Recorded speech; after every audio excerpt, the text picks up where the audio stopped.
है पलामू की। हमारे पास इसके इतिहास, भूगोल, जनगणना के आंकड़े और संस्कृति से जुड़े कई दिलचस्प स्रोत हैं। और आज का हमारा मकसद सिर्फ इन तथ्यों को दोहराना नहीं है, बल्कि ये समझना है कि पलामू की असली पहचान क्या है। क्या ये चेरो राजाओं की विरासत है, नीलांबर पीतांबर का संघर्ष है, या फिर बेतला के जंगलों की खामोशी? चलिए इसी सवाल के साथ शुरू करते हैं। सबसे पहले थोड़ा सा नक्शा समझ लेते हैं। पलामू आखिर है कहाँ और कैसा दिखता है? बिल्कुल, और ये जानना जरूरी है क्योंकि पलामू की लोकेशन ही मतलब उसकी आधी कहानी कह देती है। ये झारखंड के बिल्कुल उत्तर पश्चिमी कोने पर है। सोचिए, एक तरफ बिहार की सीमा और सोन नदी, तो दूसरी तरफ चतरा, लातेहार और गढ़वा जैसे जिले। इसका मतलब है कि ये हमेशा से एक अहम रास्ता, एक कह सकते हैं कि ट्रांजिट पॉइंट रहा है। कोयल और औरंगा जैसी नदियां तो इसकी लाइफलाइन है। और प्रशासनिक तौर पर भी ये कोई छोटा मोटा जिला नहीं है। हमारे पास जो जानकारी है उसके मुताबिक यहाँ 21 प्रखंड हैं। ये तो पूरे झारखंड में सबसे ज्यादा है। हाँ, और ये दिखाता है कि इलाका कितना बड़ा और विविध है। इसका मुख्यालय मेदिनीनगर है, जिसे बहुत से लोग आज भी डाल्टनगंज के पुराने नाम से जानते हैं। ये जिला 1892 में बना था, यानी इसका प्रशासनिक इतिहास भी काफी पुराना है। लेकिन असली कहानी तो इसके किलों और राजाओं से शुरू होती है। सही कहा। पलामू का नाम सुनते ही मेरे जहन में तो वो 2 विशाल किलों की तस्वीर आती है जो जंगल के बीच खड़े हैं। इन किलों के पीछे चेरो वंश का नाम बार बार आता है। कौन थे ये चेरो और क्या खास था इनके राज में? चेरो इस इलाके की एक बहुत ताकतवर जनजाति थे, जिन्होंने मुगलों को भी कड़ी टक्कर दी। वैसे तो यहाँ नवपाषाण काल के भी सबूत मिलते हैं, लेकिन पलामू की जो शाही पहचान है उसकी नींव चेरो वंश ने ही रखी थी। और इस वंश का सूरज थे राजा मेदिनी राय। राजा मेदिनी राय, मैंने भी ये नाम सुना है।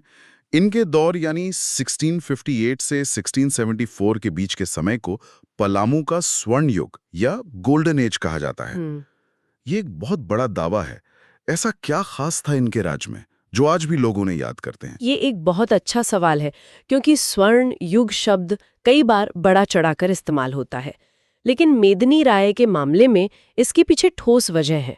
पहली बात, उन्होंने सिर्फ लड़ाइयां नहीं जीती, बल्कि अपने राज्य को गया, हजारीबाग और सरगुजा तक फैलाया। लेकिन इससे भी बड़ी बात यह थी कि वो अपनी प्रजा का बहुत ख्याल रखते थे। मतलब एक कुशल प्रशासक भी थे। बिल्कुल। कहानियां हैं कि उनके राज में इतनी समृद्धि थी कि किसी के घर में अनाज या दूध दही की कमी नहीं होती थी। उन्होंने कृषि को बढ़ावा दिया, तालाब खुदवाए। वो एक ऐसे राजा थे जिनका मकसद सिर्फ खजाना भरना नहीं, बल्कि प्रजा को खुशहाल रखना था।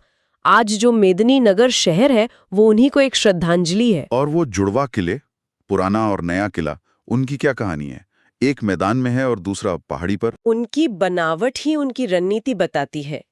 पुराना किला जो मैदान में है वो पहले रक्सैल वंश ने बनवाया था, लेकिन मेदिनी राय ने उसे एक मजबूत सैनिक अड्डे में तब्दील कर दिया।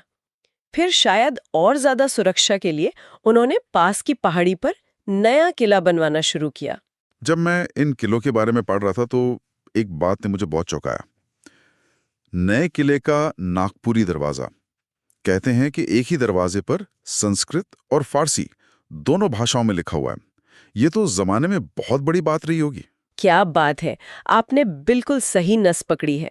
वो दरवाजा सिर्फ पत्थर और लकड़ी का ढांचा नहीं है, वो उस दौर की सोच का प्रतीक है। कहानी ये है कि मेदिनी राय ने जब नागवंशी राजा को हराया तो वो उनकी राजधानी की कला और वास्तुकला से इतने प्रभावित हुए कि उन्होंने वैसा ही एक भव्य दरवाजा अपने किले में बनवाया। उस पर संस्कृत में श्लोक भी हैं और फारसी में भी लिखा है। ये दिखाता है कि वो कला के पारखी थे और दूसरी संस्कृतियों का सम्मान भी करते थे। लेकिन मुगलों से तो उनकी लगातार ठनी रहती थी। हाँ, और ये संघर्ष बहुत दिलचस्प है। 1660 में औरंगजेब के सेनापति दाऊद खान ने एक बड़ी फौज के साथ पलामू पर हमला किया। उसने किलों पर कब्जा कर लिया, और यह सिर्फ एक सैन्य कब्जा नहीं था। उसने किले के मुख्य दरवाजे को तोड़कर वहां एक मस्जिद बनवाई, जो उस दौर में सत्ता के प्रतीक बदलने का एक आम तरीका था। लेकिन मेदिनी राय ने हार नहीं मानी। उन्होंने अपनी ताकत फिर से जुटाई और किलों को वापस जीत लिया।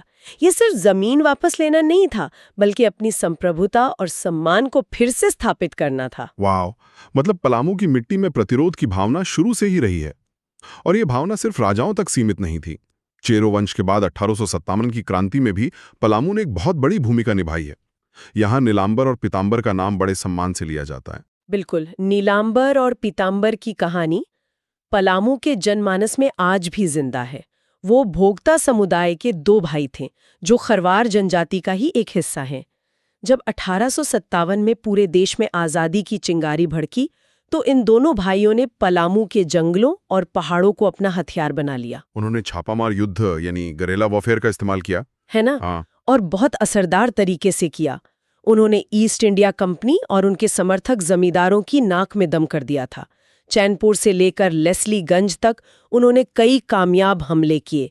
उनका विद्रोह इतना जबरदस्त था कि छोटा नागपुर के कमिश्नर डाल्टन को उन्हें दबाने के लिए एक बहुत बड़ी सेना लेकर खुद पलामू आना पड़ा। ये तो एक बहुत बड़ी लड़ाई रही होगी। एक तरफ एक संगठित ब्रिटिश सेना और दूसरी तरफ स्थानीय आदिवासी लड़ाके।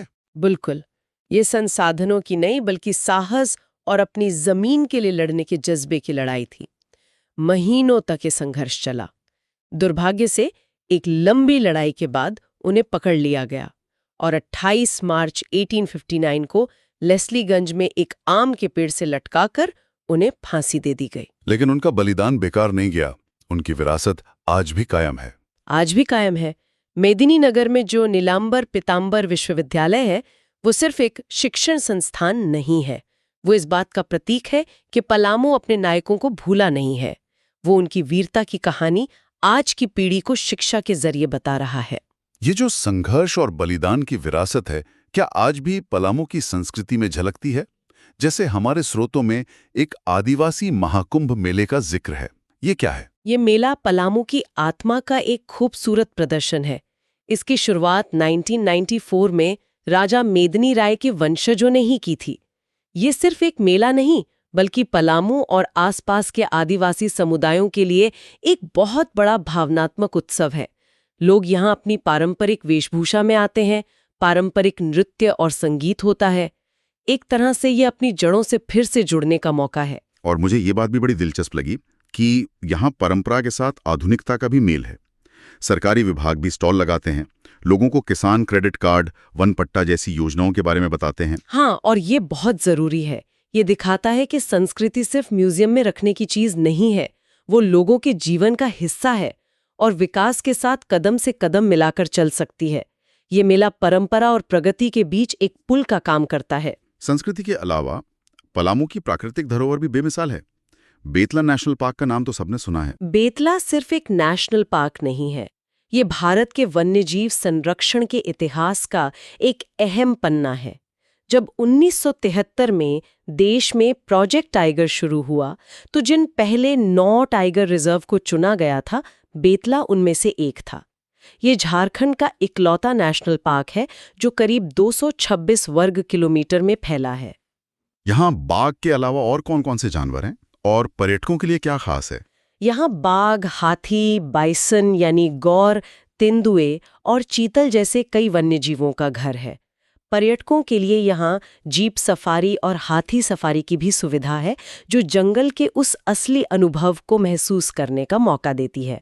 सोचिए, घने साल के पेड़ों के बीच से गुजरना और अचानक आपके सामने हाथियों का झुंड आ जाए। और यहाँ एक सिनेमैटिक कनेक्शन भी है ना? हाँ, महान फिल्मकार सत्यजीत रे से जुड़ा हुआ। हाँ, और ये कोई मामूली बात नहीं है। मेदिनीनगर से करीब 19 किलोमीटर दूर केचकी नाम की एक जगह है जहाँ कोयल और औरंगा नदियों मिलती हैं। ये वही जादुई जगह है जहाँ सत्यजीत रे ने अपनी क्लासिक फिल्म अरण्यर दिन रात्रि यानी जंगल में दिन और रात की शूटिंग की थी। सोचिए, रे जैसे निर्देशक अपनी कहानी के लिए सही लोकेशन ढूंढते हुए पूरे देश में घूमते थे और उन्हें वो अरण्य यानी जंगल का असली एहसास पलामू के केचकी में मिला। ये जगह आज भी उतनी ही खूबसूरत है। क्या बात है! इतिहास, संघर्ष, संस्कृति, प्रकृति, पलामू में तो हर मोड़ पर एक नई दुनिया है। अब जब हमने ये सब देख लिया है तो एक नज़र यहाँ के आंकड़ों पर भी डालते हैं, क्योंकि आंकड़े हमें वो कहानी बताते हैं जो शायद पहली नज़र में दिखाई नहीं देती। सही कहा, आंकड़े जमीन की हकीकत बयान करते हैं। 2011 की जनगणना को देखें तो पलामू की आबादी करीब 19.5 लाख थी। और दिलचस्प बात यह है कि 2001 से 2011 के बीच आबादी में 26% से भी ज्यादा का उछाल आया है। अनुमान है कि 2026 तक ये 25 लाख को पार कर जाएगी। दिखती है वो ये है कि पलामू आज भी काफी हद तक एक ग्रामीण इलाका है। करीब 88% लोग गांव में रहते हैं। और ये एक बहुत अहम आंकड़ा है। इसका मतलब है कि यहाँ की ज्यादातर आबादी की जिंदगी आज भी खेती, जंगल और जमीन से जुड़ी हुई है। शहर की भागदौड़ से दूर यहाँ जीवन की एक अलग गति है। लेकिन इसके साथ ही ग्रामीण इलाकों में विकास पहुंचाने की अपनी चुनौतियां भी हैं, जैसे अच्छी सड़कें, स्कूल और अस्पताल। शिक्षा की बात करें तो यहाँ साक्षरता दर करीब 64% है, जो राष्ट्रीय औसत से थोड़ा कम है। लेकिन जो बात मुझे ज्यादा परेशान कर रही है वो है पुरुषों और महिलाओं की साक्षरता दर में भारी अंतर। पुरुषों की दर 74% है, जबकि महिलाओं की सिर्फ 52%। ये सिर्फ एक आंकड़ा नहीं है, ये विकास की एक बड़ी चुनौती को दिखाता है। 22% का ये गैप बहुत बड़ा है। जब तक आधी आबादी शिक्षा में पीछे रहेगी, तब तक इस क्षेत्र की पूरी क्षमता का विकास होना मुश्किल है। ये सीधे तौर पर स्वास्थ्य, आर्थिक स्वतंत्रता और सामाजिक सुधार जैसे मुद्दों से जुड़ा है। मतलब अगर पलामू को आगे बढ़ना है तो इस गैप को भरना सबसे पहली प्राथमिकता होनी चाहिए। और लिंगानुपात भी 928 है, यानी हर 1000 पुरुषों पर 928 महिलाएं। ये भी राष्ट्रीय औसत से कम है। हाँ, और ये दोनों आंकड़े, महिला साक्षरता और लिंगानुपात, अक्सर एक साथ चलते हैं। ये समाज की सोच को भी दर्शाता है। हालांकि अच्छी बात यह है कि इन मुद्दों पर अब काफी काम हो रहा है। एक और अहम आंकड़ा जो हमारे स्रोतों में है वो ये कि पूरे झारखंड में सबसे ज्यादा अनुसूचित जाति की आबादी पलामू में ही रहती है। बिल्कुल, ये पलामू के सामाजिक ताने बाने का एक बहुत महत्वपूर्ण हिस्सा है। यह इसे एक ऐसा क्षेत्र बनाता है जहां सामाजिक न्याय और समावेशी विकास की नीतियां बहुत ज्यादा मायने रखती हैं। तो इस पूरी चर्चा को अगर हम समेटें तो ये साफ है कि पलामू की पहचान किसी एक चीज से नहीं बन सकती। ये चेरो राजाओं का गौरव भी है और नीलांबर पीतांबर का प्रतिरोध भी। ये बेतला के जंगलों की हरियाली भी है और उन आंकड़ों की जमीनी हकीकत भी जो विकास की चुनौतियों को दिखाते हैं। आपने बिल्कुल सही कहा। यहाँ का हर किला अतीत की एक कहानी सुनाता है, और मेदिनी राय मेडिकल कॉलेज और इंजीनियरिंग कॉलेज जैसे नए संस्थान भविष्य की उम्मीद जगाते हैं। ये एक ऐसी जगह है जो अपने अतीत की जड़ों को मजबूती से थामे हुए है, लेकिन साथ ही भविष्य की ओर देख भी रही है। तो अंत में हम एक विचार के साथ इस चर्चा को यहीं रोकते हैं। एक ऐसा क्षेत्र जो अपनी गहरी ऐतिहासिक जड़ों और बेमिसाल प्राकृतिक संपदा के लिए जाना जाता है, वो भविष्य की विकास की जरूरतों जैसे सड़कें, उद्योग और शहरीकरण के साथ अपनी इस अनमोल विरासत को कैसे संतुलित कर सकता है। क्या विकास और विरासत साथ साथ चल सकते हैं?